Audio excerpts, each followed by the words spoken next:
तो हम बात कर रहे थे सैटर्न के विशेष ट्रांजिट की और वृश्चिक लगन के लिए हम अब बात करने वाले हैं कि शनि का जो ये दोनों प्रकार का प्रभाव है वो आप लोगों के लिए कैसा रहेगा। तो यहाँ पर आपको शनि के इस गोचर को समझना बहुत ज्यादा जरूरी है, क्योंकि एक तरफ तो शनि वक्री स्थिति में रिजल्ट दे रहे हैं और उसी राशि में मकर ही राशि में वो मार्गी स्थिति में भी रिजल्ट दे रहे हैं। तो यहाँ पर दो टाइम पीरियड जो निकल के आते हैं हमारे सामने, और अगर हम इन दोनों की ही बात करें तो 12 जुलाई से इनकी वक्री स्थिति जो कि शुरू हो रही है मकर में और 23 अक्टूबर तक रहेगी। इसके अलावा जो इनकी मार्गी स्थिति है वो 23 अक्टूबर से स्टार्ट होकर 17 जनवरी 2023 तक रहेगी, और तब ये उसके बाद कुंभ में प्रवेश कर जाएंगे अपने जो स्थायी इनका गोचर है उसके अकॉर्डिंग। तो यहाँ पर हमें देखना है वृश्चिक लगन वालों को, और वृश्चिक लगन वालों के लिए जो स्थिति है काफी इंपॉर्टेंट हो जाती है आपकी कुंडली में, क्योंकि ये फोर्थ हाउस के भी स्वामी है और तीसरे घर के भी स्वामी है। तो अब इनका जो गोचर हो रहा है वो तीसरे घर में हो रहा है, और तीसरे ही घर में ये दोनों प्रकार के रिजल्ट देने वाले हैं। साथ में यहाँ पर जो नक्षत्र रहेगा वो रहेगा धनिष्ठा। तो धनिष्ठा नक्षत्र में अगर आपका कोई भी प्लैनेट बैठा है तो उसका प्रभाव भी आपके ऊपर पड़ेगा, और आपको अगर शनि की महादशा या अंतरदशा चल रही है तो भी आप इस गोचर से बहुत ज्यादा प्रभावित होने वाले हो। साथ में दो ग्रह और जो कि एक मंगल है और एक गुरु, तो दोनों का प्रभाव भी यहाँ पर आपको देखने को जरूर मिलेगा। तो अब शनि का रिजल्ट क्या रहेगा, देखिए सबसे पहले तो आपको ये देखना होगा आपका चंद्रमा कहीं ना कहीं शनि से प्रभावित हो रहा हो, या आपका चंद्रमा हो सकता है धनिष्ठा नक्षत्र में ही हो और शनि की दृष्टियों से प्रभावित हो रहा हो, तो खास तौर पर आपके माइंड पर इसका बहुत ज्यादा असर होगा और आपकी डिसीजन मेकिंग पावर पर भी बहुत ज्यादा असर आएगा। तो वक्री स्थितियों की अगर बात करें तो शुरुआत में जो स्थिति रहने वाली है आप यहाँ भी देख सकते हैं 12 जुलाई से लेकर 23 अक्टूबर, मैंने ये जो टाइम पीरियड है वो नोट कर दिया ऊपर जिससे आपको थोड़ी आसानी रहेगी। तो 12 जुलाई से लेकर 23 अक्टूबर तक ये वक्री स्थिति में है। ऐसे में कहीं ना कहीं देखिए अब आपको थोड़ा सा पीछे जाना पड़ेगा, और शनि का गोचर है और शनि बैक आए हैं यानी कुंभ में जाकर वापिस मकर में आए, तो आपको ये बात समझनी होगी यहाँ पर कि नया कुछ नहीं देने वाले हैं। पहले के कोई काम जो अटके हुए हैं उनको पूरा करने के लिए ही शनि यहाँ गोचर करने आए हैं।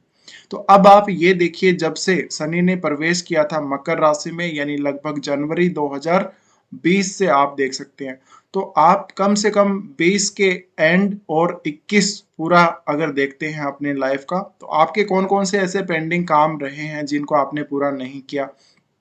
तो एक नई शुरुआत जो हम कहें तो नई शुरुआत फिलहाल आपको नहीं करनी है, जो भी बचे हुए काम है उनको ही आपको पूरा करना है। अब आपके वो कौन से काम हो सकते हैं, देखिए शनि का जो प्रभाव है सबसे पहले तो तीसरे ही घर में है। तो आपका कोई भी टूर जैसा काम कहीं आपको जाना था, या इसके अलावा आपका हार्डवर्क किसी काम को लेके आपको बहुत ज्यादा जोखिम लेना था, या आपको हार्डवर्क बहुत ज्यादा करना था, कोई ऐसा काम हो सकता है। तो अब आपको वो हार्डवर्क करना ही पड़ेगा, यानी वो आपको अपनी जिम्मेदारी जो है वो निभानी पड़ेगी। इसके अलावा आपके भाई बहनों के साथ का आपका कोई ऐसा कार्य हो सकता है जो आपने पेंडिंग छोड़ दिया हो। साथ ही देखिए फोर्थ हाउस के भी शनि स्वामी है, तो ऐसे में घर का कोई ना कोई काम हो सकता है, कोई ना कोई ऐसा काम हो सकता है जो जैसे घर निर्माण का काम हो या कोई प्रॉपर्टी वगैरह खरीदने का काम हो, तो ये सब भी हो सकता है। या फिर आपकी माताजी से जुड़ा हुआ कोई काम हो सकता है, उनकी हेल्थ, या फिर ओवरऑल आपकी जो फैमिली है, फैमिली की हेल्थ से जुड़ा हुआ भी कोई मैटर हो सकता है। अब यहाँ पर जो शनि प्रभाव दे रहे हैं, तो शनि की जो तीनों दृष्टियां हैं उनकी भी हम बात कर लेते हैं। तो आपको हो सकता है कि उन तीन भावों से संबंधित भी कोई काम होगा। सबसे पहले ये पंचम भाव पे दृष्टि डाल रहे हैं यहाँ से, और यहाँ गुरु गोचर कर रहे हैं, तो इसका गुरु का जो प्रभाव वो भी आपके ऊपर पड़ेगा। और पंचम पर जब ये दृष्टि डाल रहे हैं तो हो सकता है कि आपको संतान प्राप्ति में देरी हो रही होगी, तो अब संतान प्राप्ति आपको होगी इस गोचर में। इसके अलावा आपकी एजुकेशन में किसी प्रकार की कोई बाध्यता रही है, एजुकेशन में कोई ऐसी रुकावट आ गई है किसी वजह से, तो आपकी एजुकेशन अब बहुत ही अच्छे से चलेगी। इसके अलावा कुछ ना कुछ नया सीखने को मिलेगा। आपकी संतान की एजुकेशन या आपकी एजुकेशन से संबंधित कोई डिसीजन आप लिए हो लेकिन उस पर काम आपने नहीं किया, तो वो अब आपको करना है। इसके साथ ही आपको शेयर मार्केट में अगर बहुत ज़्यादा फायदा नहीं हुआ या उससे रिलेटेड कोई भी इश्यू रहा है, तो वो इश्यू भी आपका सोल्व होगा। इसके बाद इनकी जो दृष्टि पड़ रही है वो पड़ रही है आपकी सीधा सीधा यहाँ पर नाइन्थ हाउस पे। तो नाइन्थ हाउस पे पढ़ने से आपका कोई फॉरेन टूर आप करना चाहते थे, या कोई आध्यात्मिक यात्रा करना चाहते थे, आपका कोई हायर स्टडी से जुड़ा हुआ काम था, तो वो काम अगर अटके हुए हैं तो उनको आप पूरा कर लीजिए, शनि जब तक वक्री हैं, यानी 23 अक्टूबर तक। इसके अलावा आपका भाग्य ज़रूर साथ देगा। जैसे ही शनि यहाँ पर मार्गी हो जाएँगे, वैसे ही आपका भाग्य काफ़ी अच्छे से साथ देने लगेगा। अब आप ये ज़रूर देखें कि चंद्रमा का संबंध इस गोचर में आपके शनि से हो रहा है या नहीं हो रहा। तब आपके लिए जब ये मार्गी होंगे तो भाग्य का साथ बहुत ज़्यादा मिलने वाला है। और अगर हम बात करें इनकी अगली दृष्टि की, तो इनकी दृष्टि पड़ रही है आपके 12वें घर पे। तो 12वें घर पे जब इनकी दृष्टि पड़ रही है तो आपका फॉरेन सेटलमेंट से जुड़ा हुआ काम, फॉरेन के साथ मिलकर कोई बिजनेस कर रहे थे, या कोई भी ऐसा काम हो सकता है 12वें घर से जुड़ा हुआ, या आध्यात्मिक कोई काम हो सकता है।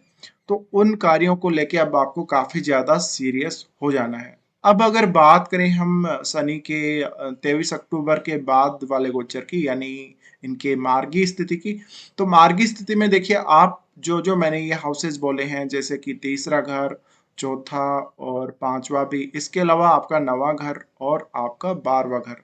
तो इन भावों से संबंधित कोई भी आपको काम हो, जिससे संबंधित आपको नया डिसीजन लेना हो, कुछ ना कुछ नया प्लान करना हो, जैसे कि आपको अपने घर से संबंधित या अपनी प्रॉपर्टी से संबंधित कोई प्लानिंग करनी हो आगे की, वो करके आप आगे बढ़ सकते हैं। और आपका जो शनि मार्गी स्थिति में जो काम बनेगा काफ़ी फास्ट बनेगा, क्योंकि अब इनकी जो स्थिति है, इनकी जो गति है वो काफ़ी फास्ट रहेगी।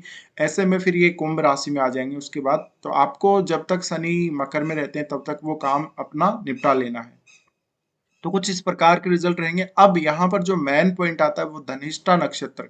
तो धनिष्ठा नक्षत्र यहाँ पर मंगल का नक्षत्र है। ऐसे में आपके इस गोचर में आपका मंगल का प्रभाव भी बढ़ जाता है। तो मंगल आपका खुद लग्नेश है और वो सिक्स्थ लॉर्ड भी है।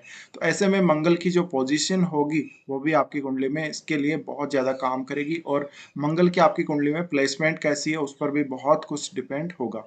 तो ये समय में आप क्या क्या कर सकते हो, देखिए अपनी प्रोफेशनल कैरियर के लिए कोई भी प्लान कर सकते हो अच्छा सा, और कोई जोखिम लेना आना आपको तो वो ले सकते हो इस समय में, वो आपके लिए बेटर रहेगा।